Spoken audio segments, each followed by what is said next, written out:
Assalamualaikum warahmatullahi wabarakatuh. Kami dari kelompok 7 akan membahas mengenai bea materai. Bukan materai ya.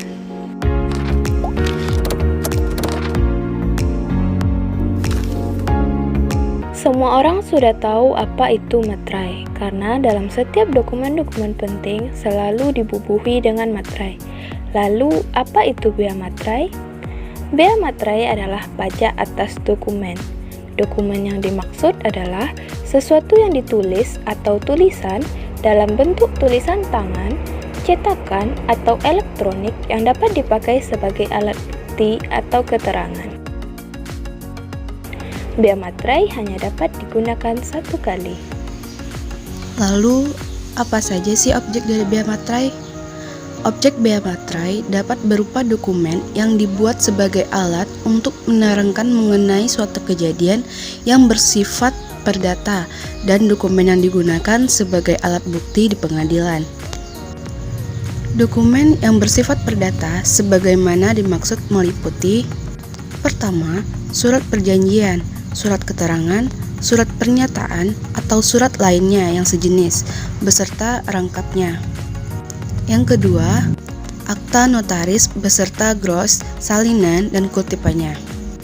Yang ketiga, akta pejabat pembuat akta tanah beserta salinan dan kutipannya. Yang keempat, surat berharga dengan nama dan dalam bentuk apapun. Yang kelima, dokumen transaksi surat berharga termasuk dokumen transaksi kontrak berjangka dengan nama dan dalam bentuk apapun. Yang keenam, dokumen lelang yang berupa kutipan risalah lelang, minuta risalah lelang, salinan risalah lelang, dan gros risalah lelang. Yang ketujuh, dokumen yang menyatakan jumlah uang dengan nilai nominal lebih dari 5 juta rupiah, yang dimana menyebutkan penerimaan uang atau berisi pengakuan bahwa utang seluruhnya atau sebagiannya telah dilunasi atau diperhitungkan. Dan yang terakhir, ada dokumen lain yang ditetapkan dengan peraturan pemerintah. Selanjutnya, dokumen-dokumen yang bukan objek bea materai. Bea materai tidak dikenakan alat dokumen yang berupa: yang pertama, dokumen yang terkait lalu lintas orang dan barang. Yang kedua, segala bentuk ijazah. Yang ketiga, tanda terima pembayaran gaji.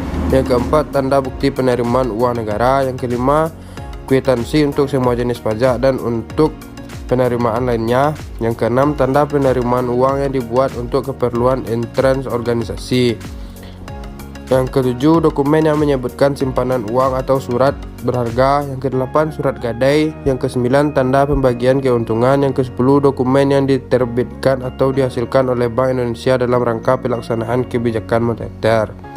Selanjutnya, berapa sih tarif bea materai?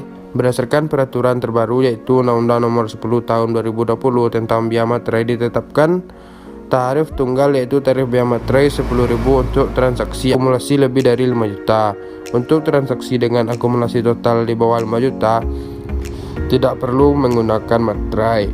Kapan kita memiliki kewajiban membayar bea materai? Bea materai terutang pada saat yang pertama, dokumen dibubuhi tanda tangan. Yang kedua, dokumen selesai dibuat. Yang ketiga, dokumen diserahkan kepada pihak untuk siapa dokumen tersebut dibuat. Yang keempat, dokumen diajukan ke pengadilan. Yang kelima, dokumen digunakan di Indonesia. Selanjutnya, siapa-siapa saja sih yang harus membayar bea materai? Yang pertama, dokumen yang dibuat sepihak, bea materai terutang oleh pihak yang menerima dokumen. Yang kedua, dokumen yang dibuat oleh dua pihak atau lebih, bea materai terutang oleh masing-masing pihak atas dokumen yang diterimanya. Ketiga, dokumen berupa surat berharga, bea materai terutang oleh pihak yang menerbitkan surat berharga. Keempat, dokumen yang digunakan sebagai alat bukti di pengadilan, bea materai terutang oleh pihak yang mengajukan dokumen. Kelima, dokumen yang dibuat di luar negeri dan digunakan di Indonesia, bea materai terutang oleh pihak yang menerima manfaat atas dokumen.